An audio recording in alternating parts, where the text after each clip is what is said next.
Hello, and welcome to this bonus live stream of Save Your Sanity podcast. You know that I've had my friend Dr. Gary Salyer on 2 editions of Emotional Savvy podcast. You can always go and find that at Emotional Savvy and look them up because you're going to want to hear more from him after we converse with him today. So, welcome to the program, Gary. Thank you, Rhoberta. Thank you for having me on the program. It's a Well, pleasure. we always have such good in depth conversations, and because we're friends, we have lots of offline conversations that we can bring into this one. So that's always good. Today, I really wanted to talk about the fact that we've been in pretty close quarters to our mates for quite a long time. Maybe we're both at home. Maybe that's beginning to be a little too exciting. Maybe there's a little friction occurring. Maybe you're seeing things that you would rather not see. Maybe you're getting closer than you've ever gotten and you're absolutely delighted. Or maybe you actually are, in fact, dancing on each other's last nerve. So I thought it was worth a conversation because people are not usually in relationship 24/7 in the same space. And then other people are having difficulties where they can't see each other at all and they're trying to keep relationship going. So, what have you been thinking about this whole shelter in place and not being able to have families united time? Well, it's it's the perfect storm for our what I call our attachment systems, our relationship brain. I mean, all relationships have an innate need for separation time and and together time. They really do, you know. And there's an ebb and a flow, but it's kind of a balanced Goldilocks zone. And the way this coronavirus is working is if you're a couple or you have roommates, you suddenly get all together, no alone time. And if you're single, you're getting the exact worst. So you're getting the exact opposite. You're getting all separation time, and we're not geared for that. And so for me, this is a perfect storm because it will accent and the increased rub certainly brings out whatever attachment wounds, foibles, weaknesses, whatever you want to call them, it's going to bring them out.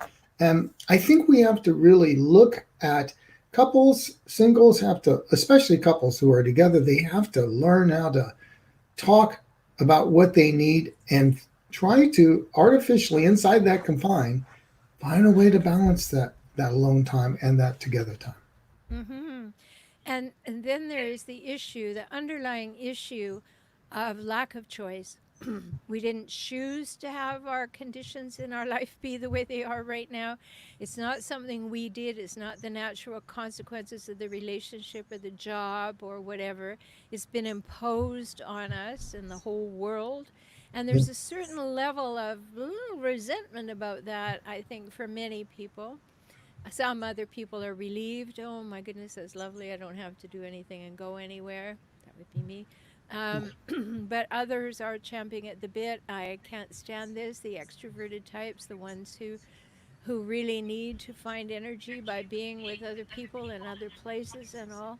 So there are many differences in each one of us that are more difficult to acknowledge and to feed and take care of when our choices and how we spend our time and where we spend our time are reduced. So I think that all of these factors are a little bit crazy making for some people. I had a client tell me the other day, I don't know how much longer I can stand that person in the other room. Yeah. And it's just like everything is too much. So, what do you think is the first step for people if they're finding it a little too much togetherness? If they cannot, wander off, what do you think they ought to do? What kind of agreements could they make? Well, I really think this is a time where it certainly has the potential to make or break.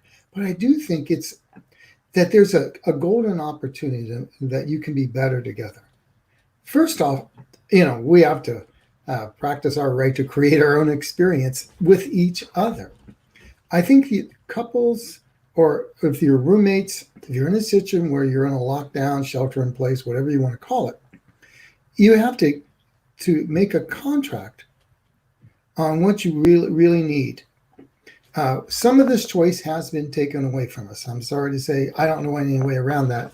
I know we're all creatures built on free will, but that's above my pay grade. But the first thing is you have to make a contract in terms of how much alone. Well, the first thing I would say is that all feelings are okay. Mm-hmm. The feelings are the real stressors.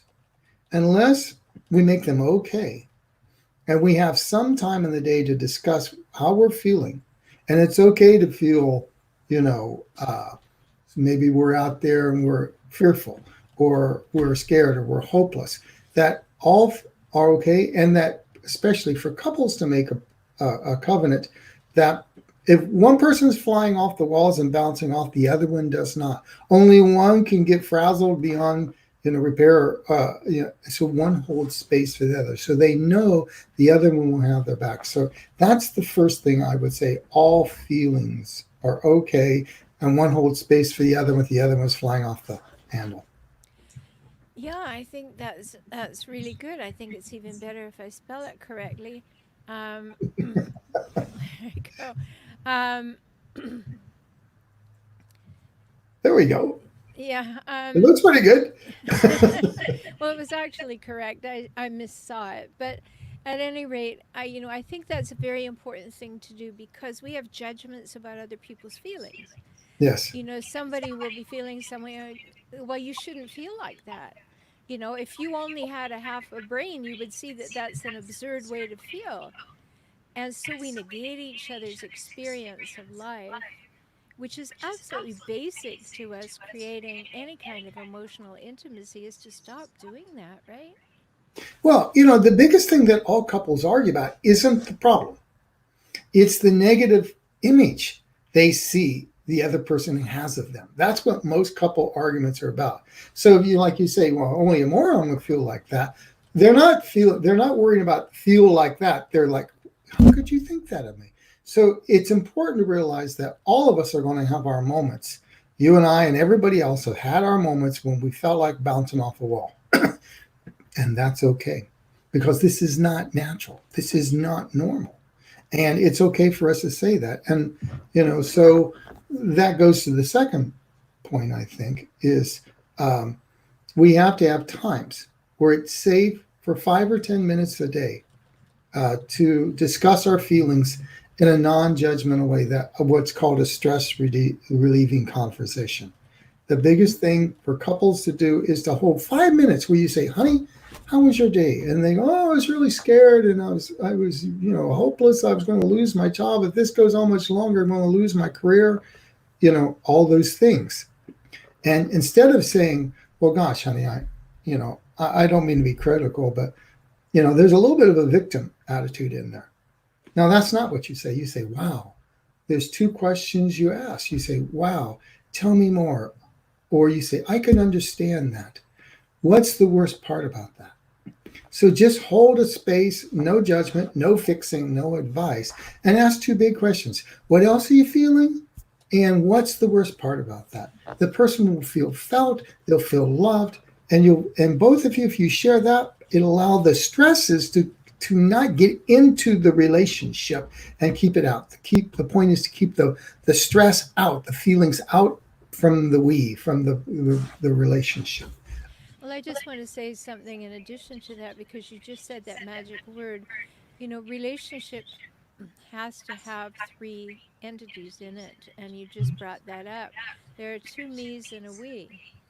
And if we don't consider all three entities, we're going to have trouble.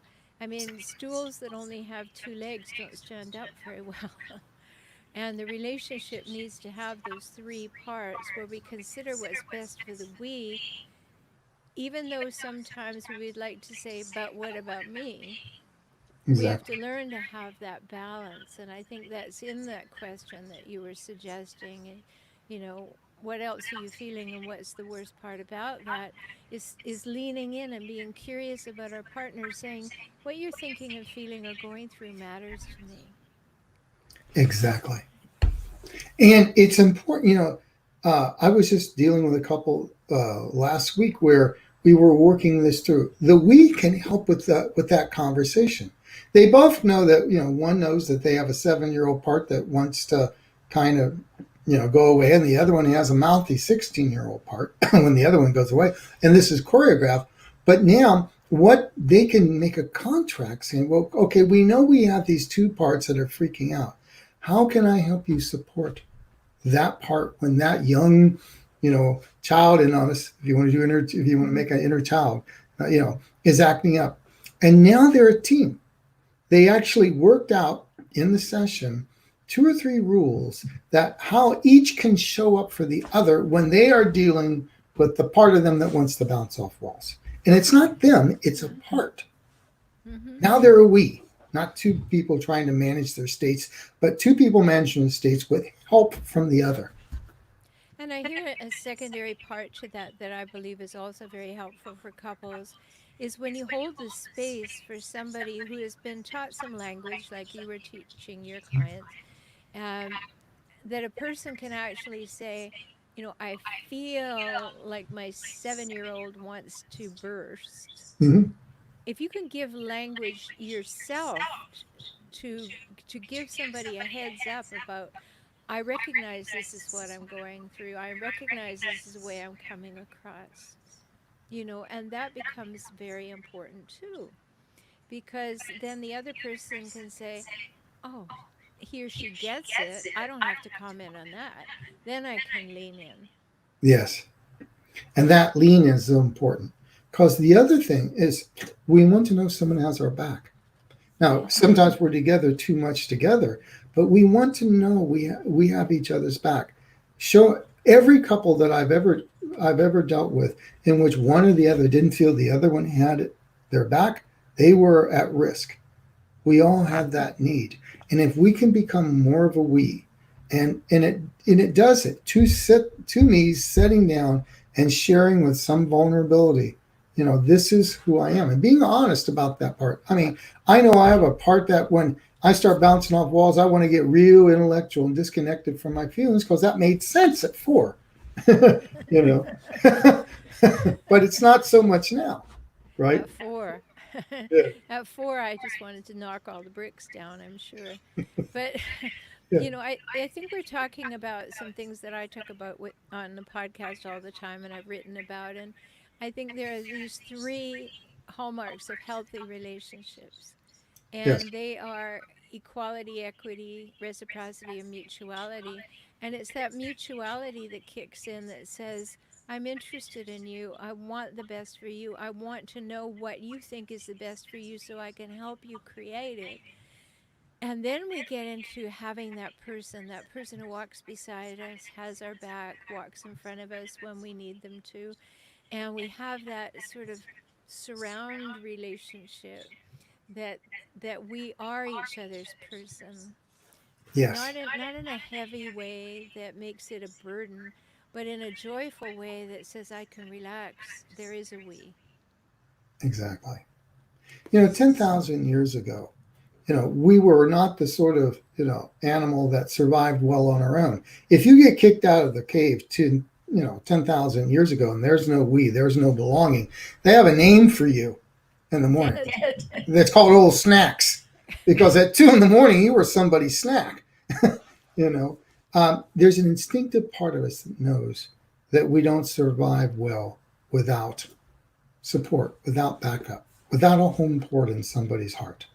And that's what Mm-hmm. truly what a what being a couple is. Will that person be a home port in the storms of life? For will they give me their heart as that home port? And this is one of those storms of life. Let's be very very clear about that. So it's important to offer a really secure, safe, supportive home port. You know. Yeah, I think that's beautiful, Gary, because that is what we're longing for, that sense of home.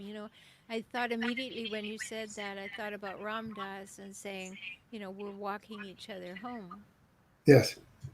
Well, having that one person that we do walk through, that one primary significant person that we walk with, that's key. And that's what we're longing for. That's why we chose a person. That's why we got into partnership. So I want to talk about another thing that can really be going sideways and cause you to dance on your last nerve or feel your partner is. Yeah. And that's if you have inequity in your relationship Hmm. where your partner or you is behaving more like a parent than a partner. Yes.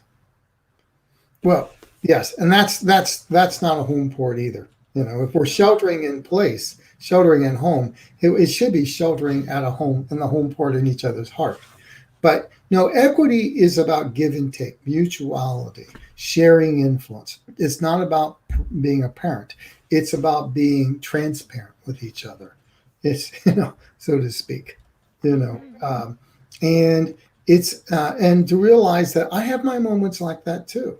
Honey, if I were in your shoes, I'd feel like that too, or I have felt that too. Tell me more about what you're feeling, right? Mm-hmm. So we don't want to be a parent to each other, and we don't want to be the Marlboro mate, so to speak, like the Marlboro man was always by himself, right?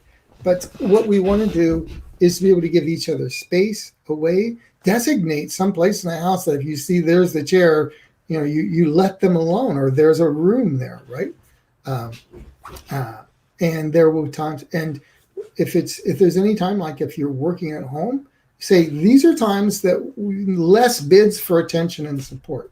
You would never go off and say, honey, can I have 15 minutes? There's something really bothering me, and walk straight into their office at work. You'd never do that. you know so these are all things that have to be carefully negotiated as partners, not as parents. Well, I think you also just pointed out something because, if you have an undeveloped idea of this mutuality and partnership, Hmm. you can become demanding. Because you're my partner, I should be your top priority. So I can walk into your office and say, I need your attention right now. And, Yes, if you're not bleeding and not having a heart attack, there's really nothing that urgent. But somebody who's not behaving like an emotionally mature adult will come in and say, I supersede everything you're doing, everything you are, and everything you want to do. And that can be the way we're standing on each other's last nerve just now. it can. Yes, we do have to share influence with each other in a respectable a way. And What does that mean to share just influence? it means that if someone says, honey, now is not the time to, can I come back to you in an hour or two, when, and we can sit down and talk about that. Then you realize, okay, they're there for me. I think that's one of the reasons why every couple should be having this stress reducing conversation for 5 or 10 minutes with each other. So they know they have that time. If you've got kids, give them one too. So they know they got a time to say, I'm really afraid, or, my sister is getting on my nerves. you know, Not, or what, or my brother is pulling my hair, or whatever they're doing. Give everybody their time so they know that time is there for them. I think a lot of people knock on the door because we don't answer at other times, so to speak. So Mm-hmm. I think we have to be proactive about this. If we allow this situation to manage us, it's going to be very bad. We have to acknowledge what it is, that it superheats our relationship lives, because there's too much of a good thing is too much of a good thing, right? you Well, too know, Well, much of too a much good of a thing good can thing make can you make you sick. sick. As it can be, as I learned at 17 with my first smorgasbord. you know, learn balance. Uh, but it's important. I call this a right to create your own experience. Sit down and say, what's the experience you need? Partners will need different forms of and shapes and amounts of alone time, for instance. Um, and if somebody really has a great need, they're an introvert. Give them that hour or two they need to go and knit, or read poetry, or listen to binaural music, or whatever they're doing. And there can be a place that's designated, and respect it. But there's also, if you've got the extrovert, the introvert may be able to say, okay, I know you need more than, that you're getting at the moment, but I'll be here and we can just play games or talk, and you're going to have to negotiate that and just be very conscious Yeah. about what you need. Let's be clear and help people understand. Um, I'm getting feedback from your speaker, so I'm hearing myself on your computer. So can you turn down the speaker on your computer? Um, Turn down the speed. Okay. I think How's it's that? no different. I think it's very important for us to recognize the difference between introverts and extroverts. So I just want to put this into the conversation that an introvert basically is a person who has an amount of energy and they want to conserve it. They want to make sure that they have it. And an extrovert is a person who goes looking for more energy and they get it through conversing and interacting, and the introvert saying, okay, that's enough, I don't want you to take any more, and the extrovert saying, hey, come on, let's go to another party and another party and another party because I can get some. And there's not right or wrong in this, it's just a way of processing. Yeah, it's important to realize that both recharge in different ways. I use the word recharge. The introvert has to go inside, recharge, kind of like when you plug in your iPhone and you stop using it so that it can bind. And then of course the extrovert is somebody, and I don't have a good analogy for this, but they recharge by by being involved. I'm more of an extrovert. You know, I recharge when nothing recharges me like being on stage. I love it. Then other Right. people, they recharge. Boy, they got to retreat afterwards. I used to be that way about being on stage and doing all these things. But in the last 10, 12 years, my introvert has been flourishing. So I was ready for this shelter in place business. So if that difference between introvert and extrovert is happening in your relationship, that can be a very basic place to start honoring each other. That you just have those two very basic different ways of, as you say, recharging, and that it's not like I, as an introvert, I need some quiet time, I'm going to go in and read or meditate or be still for an hour. It's not that I need time away from you because I don't want to be with you. I need time with me. Exactly.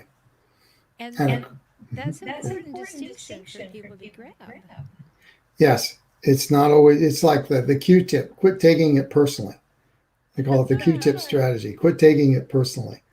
Um, and, I mean, and a little humor goes a little ways too. I mean, the other night I was telling a friend, I'm tired of being locked up. I'm packing my bags. And they say, well, where are you going? I said, oh, the front yard. You know? That's right. I'm leaving home. I'm leaving home. The front yard looks like, and but and we have all these negative feelings, Roberta, and I think, but when I look at it, it's also good for couples to remember to share positive feelings with each other. Yes, their fears, their hopelessness, their anger, and their helplessness and the lack of choice. But it's also important to notice, to share gratitude and appreciation for each other, um, to notice when they did something that was good for everybody, when they had your back, when they were kind, when they were playful, when they were thoughtful, when they were funny or insightful or a good friend. Every day, I mean, all that releases oxytocin, and there have been studies that show that when couples engage in gratitude and appreciation for just 2 weeks, 2 weeks, that both partners will have more love, more appreciation for each other. So this lockdown can be a way of concentrating more, not only the rubbing each other wrong, but you could have all these days to be sharing gratitude and appreciation and building up a huge an emotional bank account, because there's more opportunities if you're willing to notice that about each other. Yes, in 2002 or 3, I wrote a book called What You Pay Attention to Expands. And Yeah. here's the opportunity to catch your partner and your children and people in your life doing things right, and focus on what they're doing well, what they're doing right, ways that they make the relationship better, ways that they celebrate life. Comment on them, focus on them. And that way we begin to have a different attitude towards each other. Yes, And that's completely within our choices. it You is. know, and so when we feel like we're kind of someone's dancing on our last nerve, we might want to ask ourselves, what can I say that I like about this person in this moment? What can I genuinely appreciate? You know, William James said, the longing of every person is the desire to be appreciated. And I would agree. appreciation costs us nothing, absolutely nothing. And yet it's like, you know, that thing about when you light someone else's candle, it doesn't diminish your own. Well, appreciation is the same way. It costs you nothing, but it warms someone else. And it's always available to us. So if we find ourselves going in a dark place or a judgmental place or a less than wonderful view of our partner, take that internal journey and twist it around and say, let me focus on what I do appreciate. Now, I'm not meaning denial. I'm not meaning, you know, all the other things are not true. But where do you want to place your attention? Because that will determine how you feel. Oh yeah, attention is the driver of experience. Show me where someone's attention is, and I'll show you where they're heading down the road. And for appreciation, the root pre, like Le Grand Prix, is it's prize. How can you see the prize that's in your beloved? You know, and I think another good way is if you're going to share positive feelings and appreciation, remember the positive memories, why you got together, and why you fell in love with each other. You know, I think it's so important for couples at this time to realize that when you're together and there's anytime negativity sets in, it deletes 50% of the positive things you're doing. We know that from research. When couples get in a negative cycle, they stop seeing 50% of the good things they could see in each other there that an external observer could see. So it's there. You simply have to say, tell yourself ways I'm going to notice today what my partner is doing good, ways I'll notice why I fell in love with them. That filter is a winning filter. It drives attention in the right way. As long as you're talking about the stuff that's rubbing you wrong and coming to a reasonable compromise and sharing influence, you know, make sure you find a way to see the good, the loving, the wonderful, the reason you fell in love. Yeah. Yes, that's a beautiful, beautiful reminder. And I just want everybody to know, if you'd like to get in touch with Dr. Gary Salyer, there it is, GarySalyer.com. And if you'd like to get in touch with me, there it is, forrelationshiphelp.com. So thank you so much, Gary, for all your fabulous insights. I enjoyed talking with you so much. I always learn something. Well, And Roberta, we're good friends. Thank you. so if you want to get in touch with Dr. Gary Salyer, remember, go to GarySalyer.com. If you'd like to talk to me, you can go to forrelationshiphelp.com. And if you're ready for help, go to beaclient.com. This is another bonus live stream from the Save Your Sanity podcast.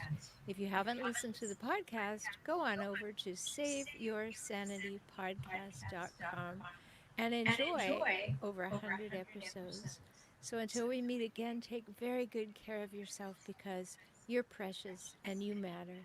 Talk soon.